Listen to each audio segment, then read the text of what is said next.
یہ atomic habit series کی دوسری قسط ہے۔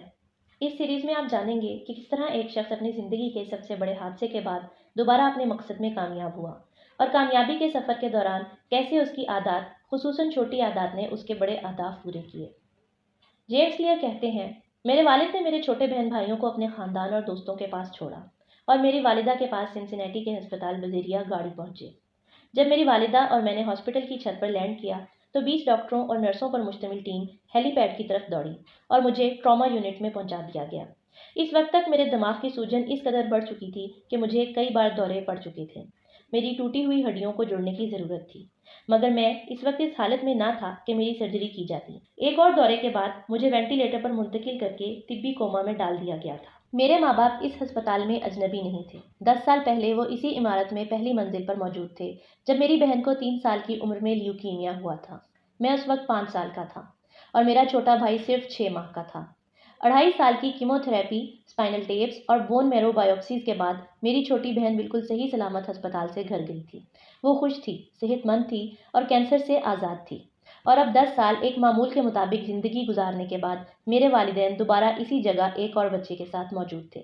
جب میں کوما میں چلا گیا، ہسپتال والوں نے ایک پادری اور سوشل ورکر کو میرے والدین کے پاس بھیجا تاکہ میرے والدین کو حوصلہ اور تسلی دے سکیں۔ یہ وہی پادری تھا جو 1 دہائی پہلے ایک شام کو میرے والدین کے پاس بھیجا گیا تھا جب میری بہن کو کینسر تشخیص ہوا تھا۔ دن رات میں ڈھل چکا تھا اور مجھے ڈھیروں مشینوں نے زندہ رکھا ہوا تھا۔ میرے والدین نے ایک گدے پر میرے پاس ہسپتال میں انتہائی بے آرام رات گزاری۔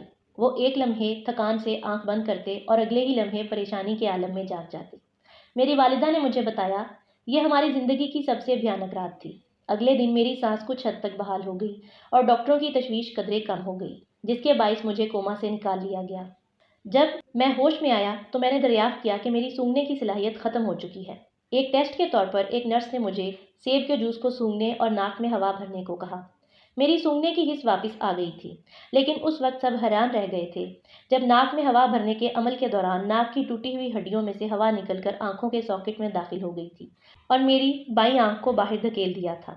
میری آنکھ کا ڈیلا ساکٹ سے باہر ابھرا ہوا تھا اور غیر یقینی طور پر میرے آنکھ کے پپوٹے کے ساتھ لگا ہوا تھا، جبکہ میری آنکھ کو آپٹک نرو نے دماغ کے ساتھ جوڑا ہوا تھا۔ ماہر امراض چشم نے بتایا کہ میری آنکھ آہستہ آہستہ اندر کی طرف چلی جائے گی جیسے ہی ہوا باہر نکلے گی، لیکن یہ بتانا مشکل تھا کہ کتنا عرصہ لگے گا۔ میری سرجری کے لیے وقت مقرر کر لیا گیا تھا اور 1 ہفتے بعد میری سرجری تھی۔ اتنا وقفہ اس لیے رکھا گیا تھا تاکہ میرے صدمے کی کیفیت کسی حد تک کم ہو سکے۔ مجھے دیکھ کر ایسا لگتا تھا جیسے میں باکسنگ کا میچ بری طرح ہار چکا ہوں اور ایک انتہائی غلط اختتام پر پہنچا ہوں۔ مجھے ہسپتال سے گھر واپس لایا گیا۔ اس وقت میری ناک ٹوٹی ہوئی تھی، نصف درجن فریکچرز تھے اور ایک ابھری ہوئی بائیں آنکھ تھی۔ اگلے مہینے انتہائی مشکل تھے۔ مجھے ایسا محسوس ہوتا تھا کہ میری زندگی جمود کا شکار ہو گئی ہے۔ میں کئی ہفتوں تک دوہری بصارت کا شکار رہا۔ میں بالکل بھی سیدھ میں نہیں دیکھ پاتا تھا۔ اس کو ٹھیک ہونے میں قریباً 1 ماہ لگا، لیکن میری آنکھ آخر کار اپنی حالت میں واپس آ گئی۔ دوروں اور اپنی نظر کے مسائل کے باعث مجھے دوبارہ سے گاڑی چلانے میں 8 ماہ لگ گئے۔ فزیکل تھراپی کے دوران میں نے بنیادی حرکتی پیٹرنز، مثلاً ایک سیدھی لائن پر چلنے کی مشق بھی کی۔ میں نے تہیہ کر لیا تھا کہ اپنے اس حادثے اور تکلیف کی وجہ سے ہمت نہیں ہاروں گا، لیکن پھر بھی کئی ایسے لمحات آئے جب میں مایوس اور اداس ہوا اور اپنی اس کیفیت کے زیر اثر آ گیا۔ میں جب اپنی بیس بال فیلڈ پر 1 سال کے بعد لوٹا تو میں انتہائی تکلیف کے ساتھ یہ تسلیم کر چکا تھا کہ مجھے کتنی زیادہ کوشش کرنی پڑے گی اپنی معمول کے مطابق مصروفیات بنانے میں۔ بیس بال ہمیشہ میری زندگی کا ایک اہم پہلو رہا ہے۔